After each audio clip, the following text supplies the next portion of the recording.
Yun, maulan na umaga mga boss. Ayan, may customer pa rin tayo kahit na bumabagyo na. Tapos, kwento ko lang sa inyo, si Bossing kasi, bumili siya sa online. Ngayon, napagastos si boss kasi. Ito yung sasakyan niya, si Bossing. Hello sir, ayan, taga Kabuyaw. Bumili siya sa online nung top load. Ito yung top load, yung Aero. Ngayon, ang sabi niya, gutterless ang kailangan niya. Ang unang pinadala sa kanya, mga boss, ito, yung clamp type, yung pang roof rail. Ayan. Ngayon, di sabi niya, hindi po pwede.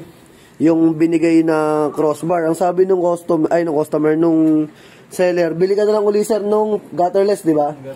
So, bumili uli si boss ng gutterless. Ang problema naman ngayon, ang nabigay kay boss na gutterless, eto, yung ordinary. So, eto, ayan siya. Ngayon, tinesting ikabit ni Bossing. Sabi niya, delikado kasi ang nipis eh. Tingnan niyo boss, tapos etong club niya na to, ito yung sinasabi namin na ordinary crossbar na hindi namin ginagamit. Ayan. Kasi, tingnan nyo, plastic lang to, pwede itong mabitak. Tapos, tingnan nyo kung gaano kanipis yung clamp. Pakita namin sa inyo yung clamp namin So, yung clamp namin ganito.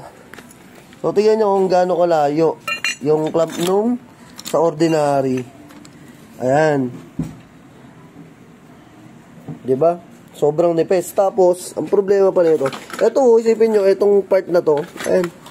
Napakanipis lang yan, boss. Tapos, plastic. Parang ganito nga lang yan, oh. Ito. Tapos, kinuwento kay boss na yung isang customer namin dati, nalaglagan ng top load. Ganito yung kinabit na crossbar. So, nalaglag yung top load. Buti na lang, pa-exit na sila. Kaya galit na galit yung customer na yun. Pero hindi na namin binidyohan yun eh. Ayan. Sinampol ko kay Bossing.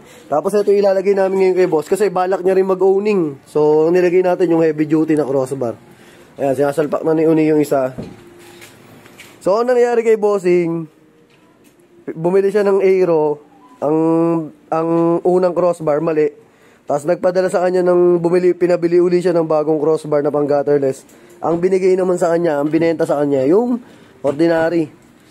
So, napagastos si boss. Imbis na yung una pa lang ganito, hindi na sana siya bumili uli ng crossbar. Ngayon, obligado siyang bumili ng crossbar sa amin kasi hindi talaga namin ikakabit to kahit siya. Ayaw niya ding ipakabit to eh. Dahil nung nakita niya nga yung quality, sabi niya, delikado, napakanipis.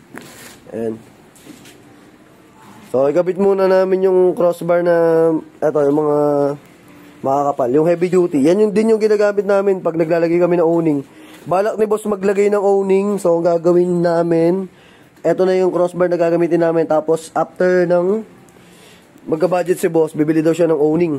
Yan. Tapos, ready for owning na yan. Kasi yung bracket ng owning, eto, pinapasok yan dyan, dito. So, ready for owning na yan, mga boss. Yung tornilyo ng owning, pwede dito. Yan, bali magiging ganyan. Tapos, heavy duty na siya. So, kabit muna namin to. So, thank you. Senior ko lang sa inyo yung nangyari na nadali si Bossing dun sa online. Kasi kahapon, kinukwento ko sa kanya, may nangyari din na isang customer namin. Nagpa-repair dito. Ganun din.